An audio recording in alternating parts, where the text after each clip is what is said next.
ધોરણ 12 નામાના મૂળ તત્વો ભાગ 1માં પ્રશ્ન નંબર 2 ભાગીદારી પેઢીના વાર્ષિક હિસાબો જેને નાણાકીય પત્રકો તરીકે ઓળખવામાં આવે છે, જેને અંગ્રેજીમાં ફાઇનલ એકાઉન્ટ અથવા financial statement of partnership form તરીકે ઓળખવામાં આવે છે.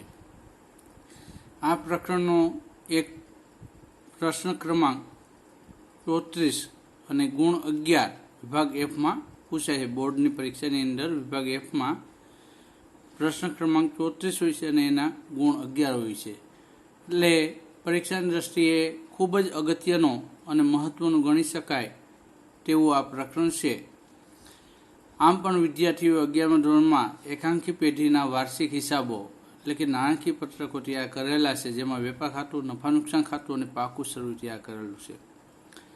હવે એ જ દોરમાં આગળ વધતા અહીં 12મા ધોરણમાં ભાગીદારી પેઢીના વાર્ષિક હિસાબો આવે છે. તો અહીં પણ વાર્ષિક હિસાબોમાં વેપાર ખાતું, નફા નુકસાન ખાતું, અહીં વધારાનું આવે છે નફા નુકસાન ફાળવણી ખાતું અને ભાગીદારોના મૂડી ખાતા અને છેલ્લે પાકું સરવૈયું. તો આ રીતે પ્રેક્ટિસ કરવામાં આવે, ખાસ કરીને એના નમૂના સમજી લેવામાં આવ્યા હોય તો કઈ વિગત ક્યાં નોંધાય છે એક ખ્યાલ આવી શકે. એ ઉપરાંત હવાલાની સમજૂતી મેળવી લીધી હોય તો હવાલા ક્યાં નોંધાય છે અથવા હવાલાની બે અસર પૈકી કઈ અસર કઈ જગ્યાએ આવે છે, વેપાર ખાતે આવે છે, નફા નુકસાન ખાતે આવે છે કે પાકા સરવૈયામાં આવે છે, એનો ખ્યાલ આવી શકે. આજે આપણે વેપાર ખાતું, નફા નુકસાન ખાતું, નફા નુકસાન ફાળવણી ખાતું અને પાકા સરવૈયા નમૂના વિશે અભ્યાસ કરીશું. અને હવાલા અંગે એક અન્ય વિડીયો તૈયાર કરીશ, એમાં આપણે અભ્યાસ કરી શકીશું. તો સૌપ્રથમ આપણે વેપાર ખાતાનો નમૂનો જોઈ લઈએ, જે પાઠ્યપુસ્તકના પેજ નંબર 35 પર આપવામાં આવેલો છે, જે તમે આરામથી આ વિડીયો જોયા પછી એનો અભ્યાસ કરી શકશો.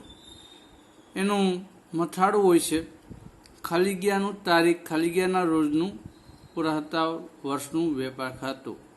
અહીં કઈ ભાગીદારી પેઢીનું, એ ભાગીદારી પેઢીનું નામ આવે કે એબીસી ભાગીદારી પેઢીનું તારીખ 31/3 અને જે વર્ષ રકમમાં આપેલું હોય તે ના રોજ પૂરા થતા વર્ષનું વેપાર ખાતું.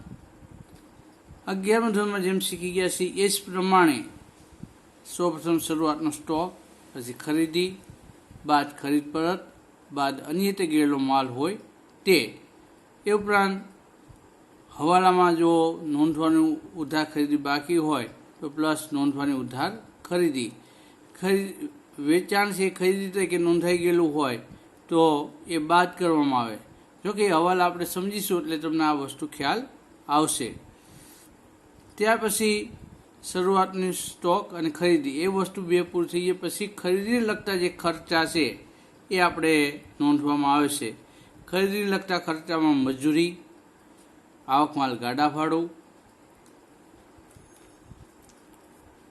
રેલવેનું ઓક્ટ્રોય જકાત, આયાત જકાત, લારી ભાડું, ગોદી ચાર્જ, ડેમરેજ, વોરફેજ. અહીં ગોદી ચાર્જ, ડેમરેજ અને વોરફેજ 11મા ધોરણમાં તમે સારી રીતે શીખી ગયા છો એટલે એ પુનરાવર્તન કરતા નથી. ઉત્પાદનને લગતા ખર્ચા, જેમાં ઉત્પાદક મજૂરી. અહીં ખાસ આપણે જોઈ લઈએ કે કોઈ એવી પેઢી છે કે જે માલનું ઉત્પાદન કરી અને પછી વેચાણ કરવાનું કાર્ય કરે છે, ત્યારે ઉત્પાદનને લગતા ખર્ચા આવશે. અન્યથા માલ ખરીદી અને ડાયરેક્ટ વેચાણ કરતું હોય ત્યાં ઉત્પાદન લગતા ખર્ચા આવશે નહીં. ઉત્પાદકને લગતા ખર્ચામાં ઉત્પાદક મજૂરી, રોયલ્ટી, કારખાનાના ખર્ચા જેવા ભાડું, કરવેરા, વીજળી, બળતણ, કોલસો કે ગેસ. આમાં જે હોય તે એક બે જે ખર્ચા રકમમાં આપેલા હોય તે આ બધી જ વિગત કઈ દાખલામાં આપેલી હોતી નથી, પણ એમાંની અમુક વિગતો છે આપેલી હોય છે. કુલ 7-8 વિગતોમાં વેપાર ખાતું આપણે તૈયાર થઈ જતું હોય છે. ત્યાર પછી વપરાયેલ માલ સામગ્રીમાં ઓઇલ અને ગ્રીસ, કારખાનાના મકાનનો ઘસારો. અહીંયા ખાસ ધ્યાનમાં રાખવાનું છે કે જ્યારે આપણે દાખલાની અંદર કારખાનાના મકાનનો ઘસારો આપેલો હોય તો એ આપણે વેપાર ખાતાની ઉધાર બાજુ જ નોંધવાનું છે. પ્લાન્ટ અને યંત્રનો ઘસારો, એવું અહીંયા સ્પષ્ટ કીધું હોય કે કારખાનાનું છે તો અહીં આવશે. અન્યથા નફા નુકસાન ખાતાની ઉધાર બાજુ પ્લાન્ટ અને યંત્રનો ઘસારો આપણે નોંધીશું.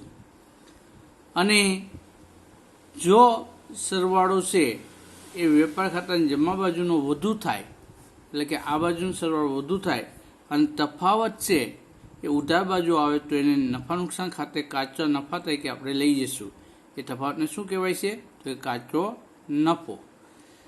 હવે વેપાર ખાતાની જમા બાજુ તો ગણી ગાંઠથી વિગતો નોંધાય છે, જેમાં વેચાણ બાદ વેચાણ પરત.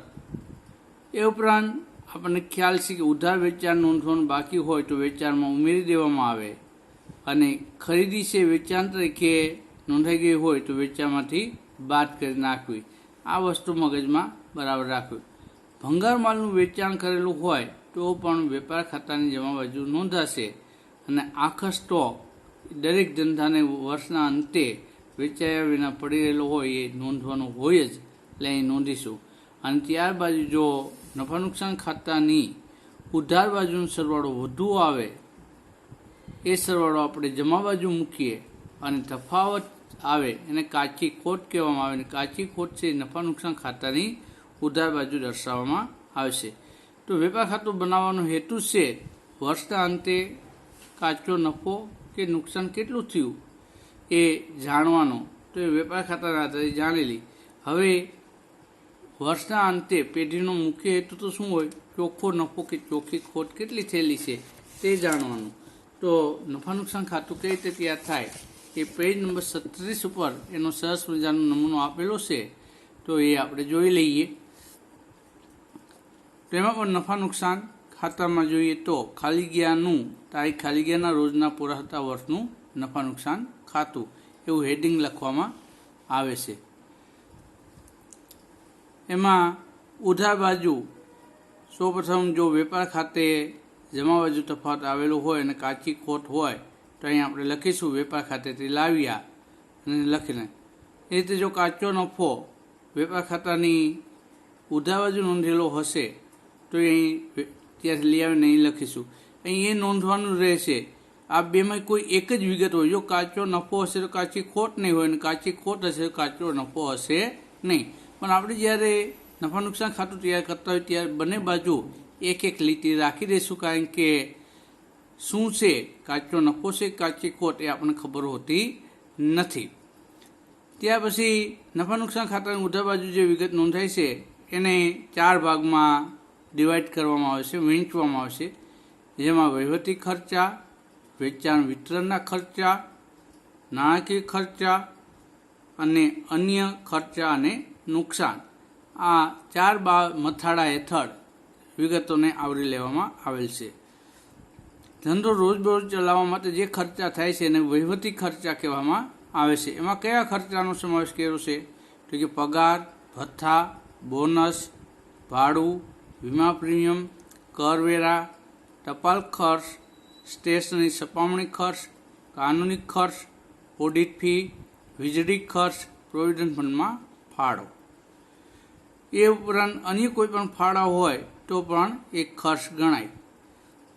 હવે વેચાણ વિતરણના ખર્ચ એટલે શું? તો કે પેઢી વેચાણ વધારવા માટે જે કાંઈ પણ ખર્ચ કરે છે, અથવા વેચેલો માલ ગ્રાહકના ઘર સુધી પહોંચાડવા માટે, અથવા જે માલ હોય એનું પેકિંગ આકર્ષક બનાવવા માટે, કે જાહેરાત ખર્ચ કરે, કે ડિસ્કાઉન્ટ વટાવ આપે, અથવા શોરૂમને સજાવે, તો આ બધાના જે ખર્ચા છે એને વેચાણ વિતરણના ખર્ચા કહેવામાં આવશે. જેમાં પેલું છે જાવક માલ ગાડા ભાડું. જાવક માલ ગાડા ભાડું એટલે કે ઘણા વેપારીઓ છે હોમ ડિલિવરીની સુવિધા આપતા હોય છે, તો એ જાવક માલ ગાડા ભાડા તરીકે ગણાય. પછી સેલ્સમેનનો પગાર, કમિશન. વેચાણ વધારવા માટે સેલ્સમેનને રાખેલા હોય તો એને જે પગાર, કમિશન, બોનસ વગેરે આપવામાં આવતું હોય તો એ અહીં નોંધીશું. જાહેરાત ખર્ચ. નવી વસ્તુ હોય એની જાણકારી ગ્રાહક સુધી પહોંચાડવા માટે મોટાભાગના ધંધાકીય એકમોની જાહેરાત છે એ કરવી પડતી હોય છે. જાહેરાત છે એ બેનર મારફતે સ્થાનિક લેવલે કરવામાં આવતી હોય, ચોપાનિયા દ્વારા કરવામાં આવતી હોય, કે ટીવી, રેડિયો વગેરે માધ્યમો કે મલ્ટીમીડિયા પ્રોજેક્ટ દ્વારા રોડ ઉપર કરવામાં આવતી હોય તો એ જાહેરાત ખર્ચ. આપેલ વટાવ, અહીં આ આપેલ વટાવ એટલે કે રોકડ વટાવ જે આપવામાં આવે તે. આપણે વટાવના બે પ્રકાર જોયા, વેપારી વટાવ અને રોકડ વટાવ. વેપારી વટાવ છે એની હિસાબી ચોપડે નોંધ થતી નથી, પણ રોકડ વટાવ છે એની હિસાબી ચોપડે નોંધ થાય છે. રોકડ વટાવના પણ બે પ્રકાર પડે, આપેલ વટાવ અને મળેલ વટાવ. અહીં આપણે જમા બાજુ જોઈ શકીએ આ મળેલ વટાવ. જેમ આપણે ગ્રાહકોને વટાવ આપી છીએ તો એ આપણા માટે ખર્ચ છે, એ રીતે આપણે માલ જ્યારે ખરીદીએ ત્યારે જે આપણને વટાવ મળે એને મળેલ વટાવ કહેવામાં આવે છે, જે આપણા માટે લાભ છે. એટલે નફા નુકસાન ખાતાની જમા બાજુ નોંધીએ છીએ. પછી વટાવ અનામત.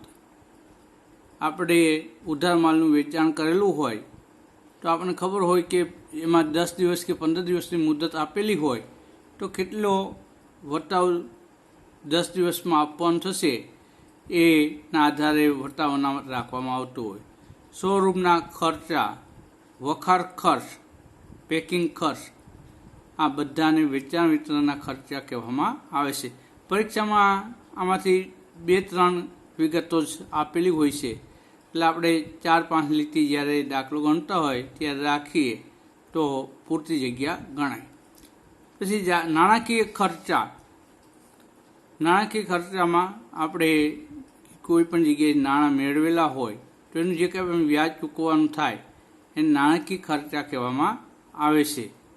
એમાં ભાગીદારની લોનનું વ્યાજ, બેંક ઓવરડ્રાફ્ટનું વ્યાજ, લીધેલ લોનનું વ્યાજ, બેંક ચાર્જીસ, કમિશન, અને એક વધારાનું યાદ રાખવાનું રહે કે મેનેજરને કમિશન, એ આમ ખબર ન પડે કે મેનેજરને કમિશન એ નાણાકીય ખર્ચ ગણાય કે વેચાણ વિતરણને ખર્ચ. હવે જ્યારે સ્પષ્ટતા ન હોય ત્યારે મેનેજરનું કમિશન એ નાણાકીય ખર્ચ તરીકે એ નમૂનામાં આપેલો છે, એટલે આપણે નાણાકીય ખર્ચા તરીકે એને ધ્યાનમાં લેશું. અન્ય ખર્ચામાં આપણે જોઈ ગયા હતા કે વેપાર ખાતાની ઉધાર બાજુ ખરીદીમાંથી અન્ય રીતે ગયેલો માલ છે એમાં ધર્માદા તરીકે આપેલો માલ હોય તો એને ધર્માદા ખર્ચ કહેવામાં આવે. પછી આગથી નુકસાન થયેલું હોય, આગથી બળી ગયેલો માલ આપ્યો હોય તો ખરીદીમાં બાદ થાય અને એનું નુકસાન છે એ નોંધાય. માલની ચોરી થઈ ગયેલ હોય તો ખરીદીમાંથી બાદ થાય અને ચોરીથી થયેલું નુકસાન અહીં નોંધાય. મિલકત વેચાણનું નુકસાન થયેલું હોય તો એ અહીં નોંધાય. એ ઉપરાંત ઘાલખાધનો હવાલો મોટા ભાગે આપેલો હોય છે. ઘાલખાધ એટલે શું? તો કે ઉધાર માલના વેચાણ પૈકી જે રકમ વસૂલ થઈ શકી નથી તેવી રકમને ઘાલખાધ કહેવામાં આવે છે.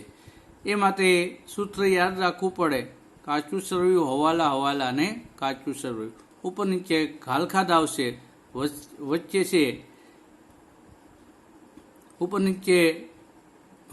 ઉપર 2 ઘાલખાધ આવશે અને નીચે 2 ઘાલખાધ અનામત આવશે. પણ આપણે સૂત્ર યાદ રાખ્યું હોય, કાચું સરવૈયું, કાચું સરવૈયું, ઉપર નીચે અને વચ્ચે બને હવાલા, તો કોઈ ભૂલ થાય નહીં. 2 ઘાલખાધ લખી નાખવાનું, 2 ઘાલખાધ અનામત લખી નાખવાનું. ઉપર નીચે કાચું સરવૈયું, કાચું સરવૈયું લખી નાખવાનું, વચ્ચે હવાલા, હવાલા લખી નાખવાનું. આ રીતે ગોખવાનું. પણ સમજવું હોય તો શું સમજી શકાય? તો કે કાચા સરવૈયામાં જે ઘાલખાધ આપી છે એ વર્ષ દરમિયાન જે ઉધાર રકમની રકમ વસૂલ થઈ શકી નથી તે. એ ઉપરાંત હવાલામાં જે ઘાલખાધ આપી છે એ વર્ષના અંતે એવું ખ્યાલ આવ્યો છે કે હજુ આ રકમ વસૂલ થઈ શકે તેમ નથી, તે હવાલાની ઘાલખાધ ગણાય.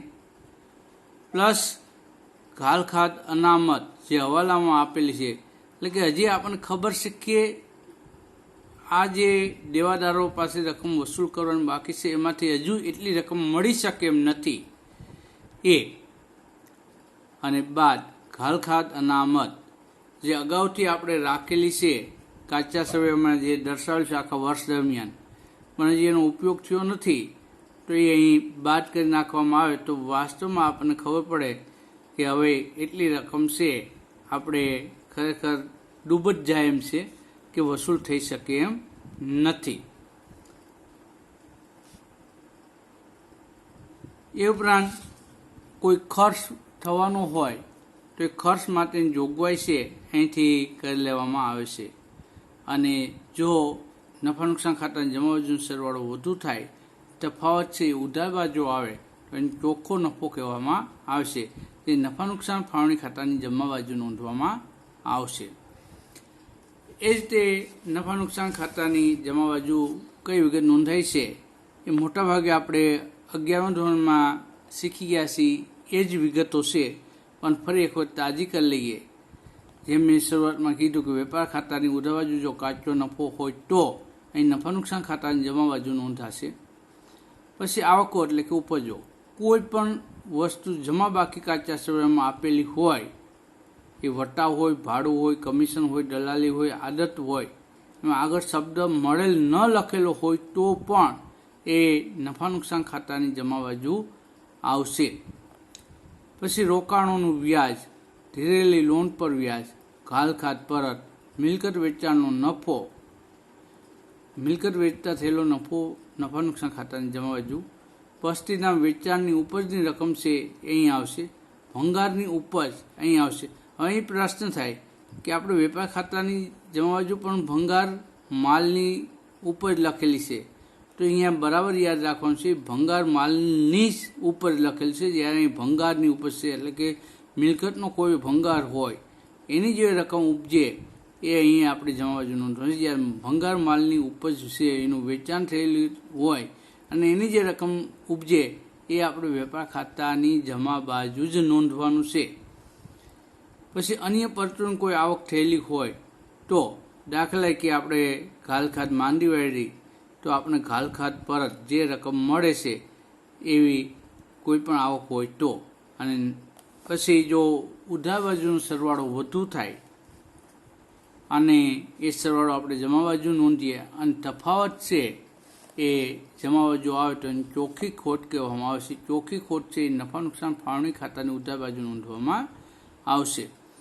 અહીંયા જે નફો કે નુકસાન હતો એ હવે ભાગીદારો વચ્ચે વહેંચવાનું છે અને નફા કે નુકસાનની વહેંચણી દર્શાવતું જે પત્રક તૈયાર કરી છે, જે ખાતું તૈયાર કરી છે એને નફા નુકસાન ફાળવણી ખાતું કહેવામાં આવશે. એનો નમૂનો પેજ નંબર 37 ઉપર સરસ રીતે આપેલો છે, એ આપણે સમજી લઈએ. એમાં પણ હેડિંગ જેમ વેપાર ખાતા નફા નુકસાન ખાતાની ઉધાર બાજુ નોંધી છે એ જ પ્રમાણે કે ખાલી ગયા પેઢીનું તારીખ ખાલી ગયાના રોજ એટલે કે 31 ખાલી ગયાના રોજ પૂરા થતા વર્ષનું નફા નુકસાન ફાળવણી ખાતું છે. એટલે ઉધાર અને જમા બંને બાજુ હોય. જો નફા નુકસાન ખાતે ખોટ હશે તો એ ચોખ્ખી ખોટ છે અહીં ઉધાર બાજુ નોંધવામાં આવશે. અને જો નફા નુકસાન ખાતે ઉધાર બાજુ ચોખ્ખો નફો આપેલો હશે તો એ નફા નુકસાન ફાળવણી ખાતાની જમા બાજુ નોંધવામાં આવશે. અહીં નફા નુકસાન ફાળવણી ખાતાની ઉધાર બાજુ ભાગીદારને જે રકમ પેઢીએ ચૂકવવાની થાય છે એ નોંધવામાં આવે છે અને ભાગીદાર પાસે જે રકમ વસૂલવાની પેઢીએ થાય છે એ જમા બાજુ આવશે. એટલે ભાગીદારી પેઢીએ મૂડી પરનું વ્યાજ ચૂકવવાનું થાય છે. ધારો કે એ અને બી ભાગીદાર હોય તો બંનેને મૂડી પર વ્યાજ ચૂકવવું પડે. એટલે એ બેનો અંદરના ખાનામાં સરવાળો કરે અને બહારના ખાનામાં રકમ લખવી પડે. ત્યારબાદ ભાગીદારને ચાલુ ખાતાની જમા બાકી હોય તો એનું વ્યાજ પણ ચૂકવવું પડે. જો હવાલામાં આપેલું હોય, કીધું હોય તો, ન કીધું હોય તો કાંઈ વ્યાજ ચૂકવવાનું થતું નથી. મૂડી પર વ્યાજ પણ જો હવાલામાં કીધું હોય તો જ ચૂકવવાનું થાય, અન્યથા ચૂકવવાનું થતું નથી. પછી સામાન્ય અનામત ખાતે રકમ જો લઈ જવાનું કીધું હોય તો એ અહીં આવશે.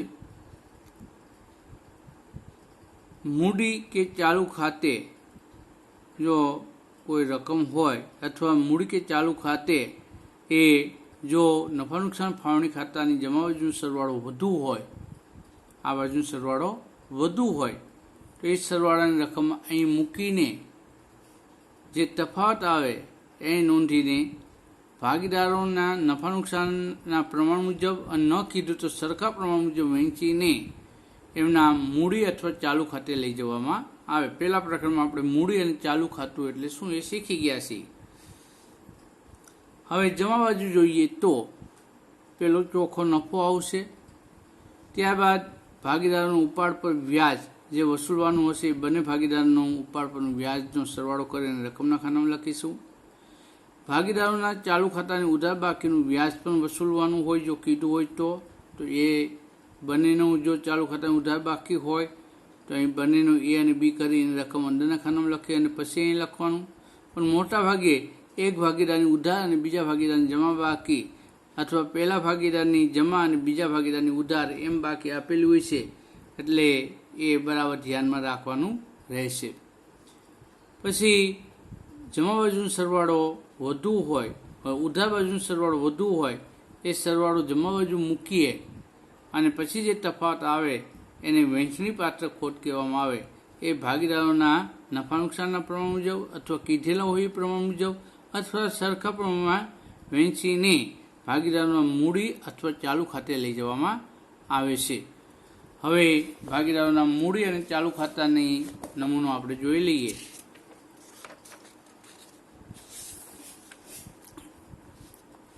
આપણે જાણીએ છીએ કે મૂડી ખાતા તૈયાર કરવાની બે પદ્ધતિઓ છે. એમાં સ્થિર મૂડી ખાતાની પદ્ધતિ અને અસ્થિર મૂડી ખાતાની પદ્ધતિ. એ પૈકી અહીં આપણે સ્થિર મૂડી ખાતાની પદ્ધતિ જોઈએ તો ભાગીદારોની જે કાંઈ પણ શરૂની મૂડી છે, મૂડી ખાતાની હંમેશા જમા બાકી હોય. અહીં તારીખમાં 1/4 જે વર્ષ હોય તે બાકી આગળ લાવ્યા, શરૂની બાકી આપણે નોંધી લેશું. ત્યાર પછી જો ભાગીદાર વર્ષ દરમિયાન મૂડીમાં વધારો કરતો હોય કાયમી ધોરણે તો રોકડ બેંક કે અન્ય મિલકત ખાતે લખી કૌંસમાં વધારાની મૂડી અહીં દર્શાવીશું. એ રીતે હવે ઉધાર બાજુ જો ભાગીદાર કાયમ માટે મૂડીમાં કાયમી ધોરણે ઘટાડો કરતો હોય તો એ આપણે ઉધાર બાજુ લખીશું રોકડ બેંક કે અન્ય મિલકત ખાતે વધારાની મૂડી ઉપાડી ગયા તે. અને મૂડી ખાતાની જમા બાજુનો સરવાળો કરીએ, એ સરવાળો અહીં મૂકીએ તો તફાવત છે ઉધાર બાજુ આવે. અને સ્થિર મૂડી ખાતાનો હંમેશા તફાવત ઉધાર બાજુ જ આવશે, કારણ કે એની જમા બાકી હોય છે અને એ તારીખ 31/3 બાકી આગળ લઈ ગયા તરીકે દર્શાવાશે. હવે ચાલુ ખાતા જોઈ લઈએ. જે નફા નુકસાન ખાતા, નફા નુકસાન ફાળવણી ખાતાની જમા બાજુ અને ઉધાર બાજુ વિગતો દર્શાવેલી છે એ વિગતો ચાલુ ખાતામાં દર્શાવવામાં આવે છે. સૌપ્રથમ ચાલુ ખાતાની ઉધાર કે જમા બાકી જે હોય એ નોંધી લેવામાં આવે. જો ભાગીદારના ચાલુ ખાતાની ઉધાર બાકી હોય તો એ ઉધાર બાજુ નોંધવામાં આવશે અને જો ભાગીદારના ચાલુ ખાતાની જમા બાકી હોય તો એ જમા બાજુ નોંધવામાં આવશે. અહીં